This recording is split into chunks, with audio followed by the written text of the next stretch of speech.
नमस्कार दोस्तों, स्वागत है आपका उमंग अकेडमी ए टू जेड में। जी हाँ दोस्तों, एक और नया टॉपिक अपना जो कि एमपीटेट में दिया हुआ सिलेबस, ज्ञात इकाइयों में किसी ठोस वस्तु का आयतन ज्ञात करना। स्पष्ट है, किसी न किसी ठोस वस्तु का आयतन ज्ञात करना है। आयतन आप जानते हैं, क्षेत्रफल आप जानते हैं, लंबाई चौड़ाई आप जानते हैं, ठीक है। आयतन ज्ञात करने के लिए कुछ सूत्र होते हैं जो कि अलग अलग ठोस वस्तुओं के आधार पर किए गए हैं, ठीक है। तो यदि कोई वस्तु घनाभाकार है, कैसी है? घनाभाकार है। जैसे कि कमरा होता है, कमरे में देखा होता है कि दीवारें होती हैं, चारों साइड दीवार होती है, ऊपर छत होता है, नीचे फर्श होता है, ठीक है। तो उसका आयतन कैसे निकालेंगे? या फिर कोई संदूक होता है, उसका आयतन कैसे निकालेंगे? जैसे पेटी समझ सकते हैं, पेटी होते हैं जैसे कुछ सामान हमारा रखते हैं, बॉक्स होता है, उसको समझ सकते हैं। एक होता है घनाकार वस्तु का आयतन निकालना। घनाकार वस्तु ऐसी वस्तु जिसकी 6 की 6 फलकें होती, ऊपर नीचे आजू बाजू इस साइड उस साइड, 6 साइड क्या हो उसकी बराबर, उसकी लंबाई चौड़ाई से बराबर हो, वो क्या होती है? घनाकार होती है। किसी गोलाकार ठोस वस्तु का आयतन, यदि कोई वस्तु गोला है, जैसे कि बॉल होती है, गेंद होती है, उसका आयतन यदि निकालना है आपको, तो उसको किस प्रकार से निकालेंगे? जब आपको कोई घनाभाकार कमरे या फिर संदूक की लंबाई या चौड़ाई दी गई हो, तो उसका आयतन निकालना हो, तो उसके लिए क्या करना है? लंबाई गुणा चौड़ाई गुणा ऊंचाई निकालना है। या तो आपको आयतन दिया होगा तो उसमें से आपको क्या निकालना है? लंबाई चौड़ाई ऊंचाई कोई, या तो आयतन दिया होगा तो उसके साथ में दो चीज दी गई होंगी, या फिर दो चीज से संबंधित कुछ ना कुछ, इससे लंबाई की 2 गुना चौड़ाई है, चौड़ाई का 1/4 ऊंचाई है, इस प्रकार से सवाल दिए जाएंगे, ठीक है। या फिर ये सब दिया होगा तो आपको आयतन निकालना है, ठीक है। और दूसरा इस प्रकार से घनाभाकार वस्तु के बारे में पूछा जा सकता है, तो उसकी या तो भुजा दी होगी या फिर घन दिया होगा तो आपको उसकी भुजा निकालना है, ठीक है। तीसरा है आप किसी गोले के ठोस वस्तु का, या तो उसका क्या है? त्रिज्या दी होगी, या फिर उसका आयतन दिया होगा तो आपको त्रिज्या निकालनी होगी। तो इस प्रकार से प्रश्न पूछे जाएंगे, इसमें वो क्वेश्चन देख लिया, ठीक है। तो सबसे पहले क्वेश्चन देखो, इसमें पहला क्वेश्चन इसमें दिया हुआ है, क्या दिया हुआ है क्वेश्चन कि एक गिलास, मतलब एक 5 मीटर गहरे तालाब में 1500 घन मीटर पानी है। यदि एक तालाब में 20 मीटर लंबा है तो उसकी चौड़ाई कितनी है? क्या दिया हुआ? 5 मीटर गहरे तालाब में 1500 घन मीटर पानी है। यदि तालाब 20 मीटर लंबा है तो चौड़ाई कितनी होगी? यानी आपको क्या दिया हुआ है? 5 मीटर उसकी क्या दी हुई है? 5 मीटर जो है उसकी दी हुई है गहराई दी हुई है। गहराई का मतलब गहराई दी हुई है, गहराई कह सकते हैं, या फिर उसकी कैसे कह सकते हैं? ऊंचाई कह सकते हैं, गहराई या फिर ऊंचाई कह सकते हैं, ठीक है, दी हुई है। और क्या दिया हुआ है? 20 मीटर क्या दिया हुआ उसका? 20 मीटर उसकी क्या दी हुई है? चौड़ाई दी हुई है। 20 मीटर क्या है उसकी? लंबाई दी हुई है। इसमें 20 मीटर लंबाई दी हुई है, लंबाई मिल गई आपको, ऊंचाई मिल गई। ज्ञात क्या करना है आपको? तो चौड़ाई जो है, चौड़ाई आपको ज्ञात करना है, चौड़ाई आपको ज्ञात करना है। और क्या दिया है? 1500 घन मीटर, वो क्या दिया हुआ है? 1500 घन मीटर उसका जो है घन मीटर आयतन दिया हुआ है, जो कि इसमें लिया है। घन मीटर पानी है, मतलब में आयतन दिया हुआ 1500 घन मीटर, ठीक है। तो ये तो दिया हुआ घन मीटर, आयतन दिया हुआ है। किस प्रकार से इसको हल करना है? ये सबसे पहला वाला इसमें सूत्र लगाना है, लंबाई गुणा चौड़ाई गुणा ऊंचाई। तो ये एक प्रकार से क्या है? आयतन कहेंगे, ठीक है। तो आयतन यदि दिया हुआ है 1500 दिया हुआ है आयतन, तो कितना हो जाएगा? यहाँ पर आ जाएगा 1500 बराबर में कितना आ जाएगा? 1500 बराबर में कितना आ जाएगा? यदि v बराबर क्या हो जाएगा? लंबाई गुणित चौड़ाई गुणित ऊंचाई। यदि इस प्रकार से सूत्र रखेंगे तो v बराबर आयतन दिया हुआ कितना दिया? 1500 दिया हुआ है, बराबर में लंबाई जो दी गई है आपकी, लंबाई दी गई है 20 दी गई है, गुणित में ऊंचाई आपकी दी गई है 5 मीटर दी गई है, गुणित में चौड़ाई आपको याद करनी है, जो कि है नहीं आपको पता, वो आपको निकालनी है, ठीक है। तो यदि चौड़ाई निकालना है तो इन संख्याओं को इस साइड, यदि कोई संख्या इस साइड गुणा में है तो भाग, जब गुणा हो तो दूसरे साइड भाग में चली जाती है। तो कितना आ जाएगी? 1500 बटे में आ जाएगा 20 गुणित 5 आ जाएगा, बराबर में आ जाएगा चौड़ाई, यही होगा। अब इसमें से इसको काट सकते हैं आप, तो या तो इस प्रकार से कर देगा, 20 पंचे कितना होता है? 100 होता है, तो इसका गुणा कर दिया, 2 शून्य से 2 शून्य कट गए, तो आपका निकल आएगा कितना? 15 चौड़ाई निकल आएगी। यदि इस प्रकार से नहीं काटना तो ऐसे काट लीजिए, 1500 दिया हुआ है, इसको काटना है 20 गुणित 5, इसको काटना है, तो 5 एकम 5 और 5 3 15 होता है, ठीक है। और शून्य से शून्य कट जाएगा, 2 एकम 2, 15 दूनी 30, तो 15 इसका आंसर आ जाएगा, ठीक है, जो कि आपका सही है, जो कि आपका ऑप्शन कौन सा? पहला ऑप्शन इसका सही हो जाएगा। अब एक और क्वेश्चन है, किसी घन की, क्या है? किसी घन की भुजा कितनी है? 5 सेंटीमीटर है, ठीक है। तो उसका आयतन क्या होगा, तो आयतन क्या होगा, आयतन आपको इसका निकालना है। यदि किसी घन की भुजा आपको 5 सेंटीमीटर दी हुई है तो आपको क्या करना है, उस भुजा का वर्ग कर देना, वो घन कर देना, मतलब में 3 की घात चढ़ा देनी। तो क्या हो जाएगा इसका, 5 के ऊपर क्या हो जाएगा, 3 की घात चढ़ाएगी। 5 का वर्ग क्या होता है, 5 25 होता है, और 25 पंचे कितना होता है, 125 होता है। यदि इस प्रकार से लिखें 5 गुणित 5 गुणित 5 लिखेंगे, ठीक है। तो 5 से गुणा 5 5 में गया तो कितना हो जाएगा, 25 25 आ जाएगा। फिर 5 का और गुणा करेंगे इस 5 का इसमें तो कितना हो जाएगा, 125 हो जाएगा। तो 125 क्या हो जाएगा, इसका आयतन हो जाएगा 125 घन मीटर, घन सेंटीमीटर हो जाएगा। कितना हो जाएगा, घन सेंटीमीटर, घन सेंटीमीटर इसका जो हो जाएगा आयतन हो, घन सेंटीमीटर में आएगा, इसको या घन लग जाएगा, ठीक है। यहाँ पर सेंटीमीटर में है, जब आयतन होगा तो हमेशा घन सेंटीमीटर होगा। यदि आपको क्षेत्रमिति पढ़ने को मिलेगा तो उसमें आप क्षेत्रफल जो लिखेंगे आप हमेशा वर्ग सेंटीमीटर में लिखेंगे, ठीक है। यहाँ पर घन सेंटीमीटर हो जाएगा, तो 125 इसका सही आंसर हो जाएगा। इसके बाद में जो है किसी गोलाकार ठोस वस्तु का आयतन है, यदि किसी गोले का क्या है, यदि किसी गोले का, किसी गोले की त्रिज्या 6 सेंटीमीटर है, 6 सेंटीमीटर है, ठीक है, 6 सेंटीमीटर है, तो उसका आयतन ज्ञात करो, ठीक है। बिल्कुल सिंपल सा क्वेश्चन है, इसमें कुछ ज्यादा कंफ्यूजन वाली बात नहीं है। आपको जब क्वेश्चन मिलेंगे ना तो उसके साथ साथ में कुछ और चीजें भी मिलेंगी कि यदि किसी वृत्त की त्रिज्या फिर किसी गोले की त्रिज्या जो है वो 6 का दोगुना है या फिर 6 का आधा से 1 ज्यादा है तो उसका आयतन ज्ञात करो। तो इस प्रकार से जो क्वेश्चन है वो क्वेश्चन जो है जब प्रैक्टिस टेस्ट करवाऊंगा उसके जो ओल्ड क्वेश्चन है वो सब करवाऊंगा। जैसे अभी आपने देखा होगा संख्या पद्धति के क्वेश्चन करवाए हैं मैंने, उसी प्रकार से हर एक टॉपिक के क्वेश्चन करवा दूंगा।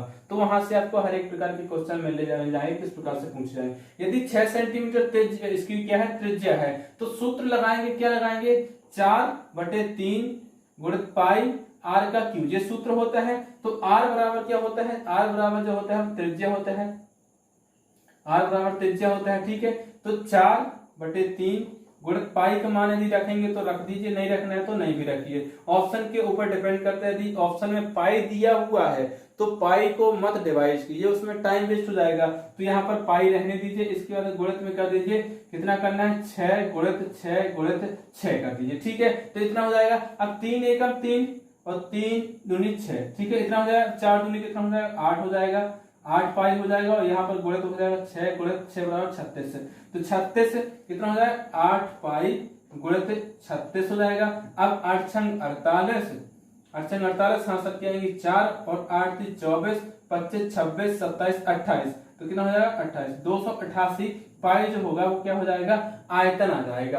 काय का, जिस भी गोले का त्रिज्या कितना है 6 सेंटीमीटर है उसका आयतन आ जाएगा 228 पाई पाई घन सेंटीमीटर, इसका हो जाएगा आयतन आ जाएगा। कितना हो जाएगा, 288 पाई घन सेंटीमीटर। यदि पाई को यदि भाग करेंगे इसमें अलग करेंगे तो इसका पाई की जगह पर इसको गुणा कर दीजिए, कितने में 22/7 से इसका गुणा कर दीजिए।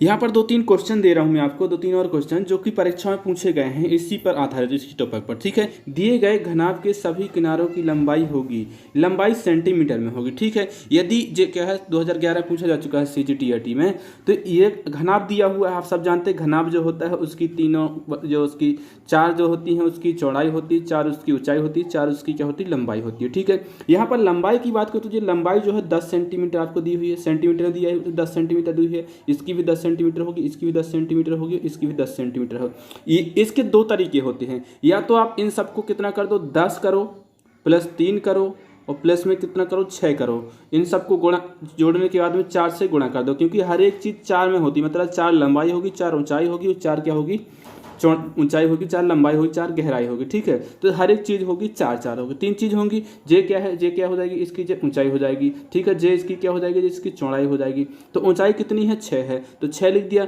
चौड़ाई कितनी है 3 है तो 3 लिख दिया, लंबाई कितनी है 10 है तो 10 लिख दिया। तो यदि यहाँ पर होगा तो कितना हो जाएगा 10 और 3 13 और 6 कितना होता है 19, ठीक है।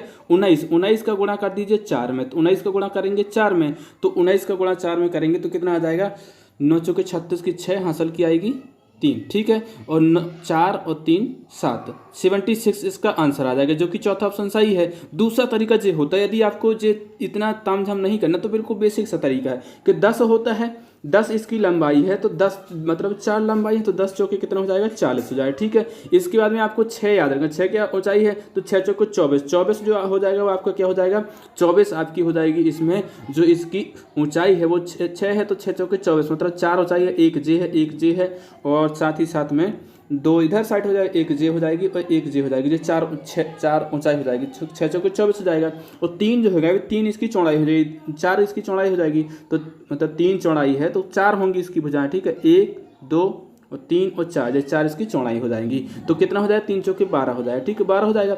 अब इसको आसानी से जोड़ ली, तो 2 4 तो कितना होता है 6 होता है, और 4 और 2 6 और 1 7, ये 7, 76 सेंटीमीटर क्या होगी इसकी कुल मिलाकर के लंबाई होगी। इसमें स्पेसिफिक लंबाई सभी दी है, टोटल लंबाई पूछी। और इसी प्रकार से क्वेश्चन देखिए एक और, किसी गोले की त्रिज्या जिसका आयतन और क्षेत्रफल बराबर होगी, मतलब में एक गोला है उसकी त्रिज्या कितनी होगी जिसका आयतन और क्षेत्रफल बराबर होगा, ठीक है। तो मैंने गोले की त्रिज्या, गोले का क्या है आयतन का सूत्र बताया है, क्या होता है आयतन का सूत्र होता है 4/3 और पाई आर का क्यू, ये क्या होता है गोले का आयतन होता है। लेकिन गोले का क्षेत्रफल का सूत्र क्या होता है, गोले का क्षेत्रफल का सूत्र होता है 4 पाई आर का वर्ग, ये क्या होता है क्षेत्रफल का सूत्र होता है पाई आर का वर्ग, ठीक है। अब इसमें से आपको 2-3 चीजें कॉमन मिल रही होंगी, यहाँ पर 3 एक्स्ट्रा दिख रहा है, इस बाकी सब मिल रहा है, ठीक है।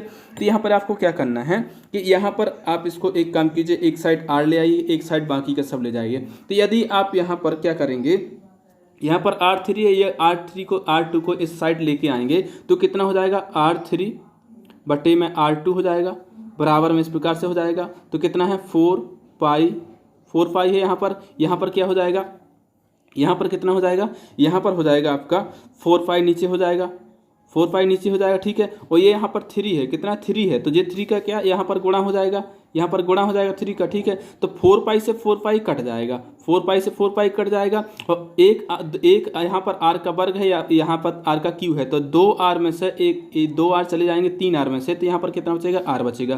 तो आर बराबर जो आ जाएगा वो आपका 3 बचेगा, यहाँ पर क्या बचेगा 3 बचेगा। समझ में आया कैसे कि यहाँ पर क्या था R2 आर का स्क्वायर था, यहाँ पर आर का क्यू था। आर का क्यू यदि आपको अलग करना है तो यहाँ पर इस प्रकार से आर गुणित आर इस प्रकार से लिखेंगे, ठीक है। और नीचे कितना लिखा हुआ आर लिखा हुआ, आर गुणित आर लिखा हुआ, ठीक है। एक आर से एक आर कट गया, एक आर से एक आर कट गया, सिर्फ बचा एक आर, ठीक है। और यहाँ पर कितना है 4 पाई, कितना लिखा था 4 पाई लिखा था, और यहाँ पर लिखा था 4 पाई नीचे लिखा हुआ था, और गुणित में क्या था यहाँ पर 3 था, 3 गुणित में था ऊपर साइड, तो 4 पाई से 4 पाई कट जाएगा, बचेगा 3 और यहाँ पर बचेगा आर। तो आर बराबर जो आपकी त्रिज्या निकल के आएगी वो कितनी आएगी 3 यूनिट निकल के आ जाएगी, यहाँ पर 3 यूनिट निकल के आ जाएगी, जो कि तीसरा ऑप्शन जो है इसका सही हो जाएगा, ठीक है। इसी प्रकार से क्वेश्चन पूछे जाते हैं।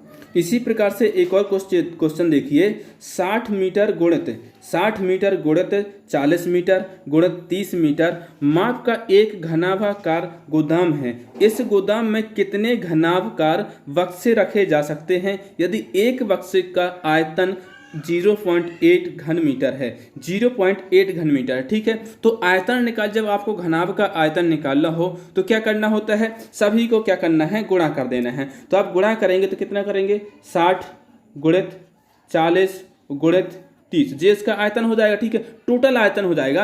अब एक घनाभाकार बक्से का कितना आयतन है वो उसमें से भाग कर दीजिए, तो भाग करेंगे तो कितना आ जाएगा, इसमें भाग करेंगे कितना 0.8 का भाग करेंगे, ठीक है।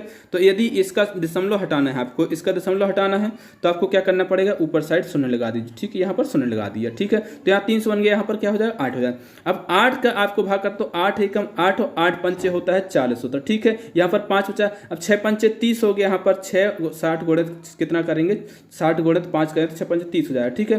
तो 30 गुणित 30 करेंगे, 30 गुणित 300 गुणित 300 हो जाएगा, तो 300 गुणित 300 करेंगे तो कितना आ जाएगा 300 गुणित 300, तो 3 त्रिका 9 आ जाएगा, और 4 शून्य रख दीजिए, 3 त्रिका 9 और 4 इसके बाद में शून्य रख दीजिए, ठीक है। जो कि आपका आंसर होना चाहिए, जो आपका आंसर जो है वो तीसरा इसका सही हो जाएगा, कितना 3 त्रिका 9 इकाई दहाई सैकड़ा हजार 10,000 90,000 इसका क्या हो जाएगा आंसर हो जाएगा। 90,000 इसके क्या रखे जा सकते हैं घनाभ रखे जा सकते हैं, यदि कोई आयतन कितना है 0.8 घन मीटर एक बक्से का आयतन है।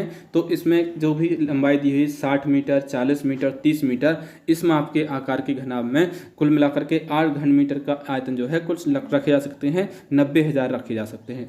इसी प्रकार से जो कि अगला टॉपिक होगा वो देखेंगे। आई होप आपको कॉन्सेप्ट समझ में आया होगा। यदि वीडियो अच्छा लगा तो लाइक कर दें, अपने दोस्तों को शेयर कर दें। मेरे चैनल को यदि सब्सक्राइब नहीं किया तो सब्सक्राइब कर लें। और किस प्रकार से आप चाहते हैं कि सीधे क्वेश्चन पे क्वेश्चन करवाते जाएं या फिर इसी प्रकार से हर एक थ्योरी लेके आए उसके बाद में इसके क्वेश्चन लेके आए, कमेंट बॉक्स में कमेंट करके जरूर बताइए। मिलते हैं एक नई वीडियो, तब तक के लिए नमस्कार।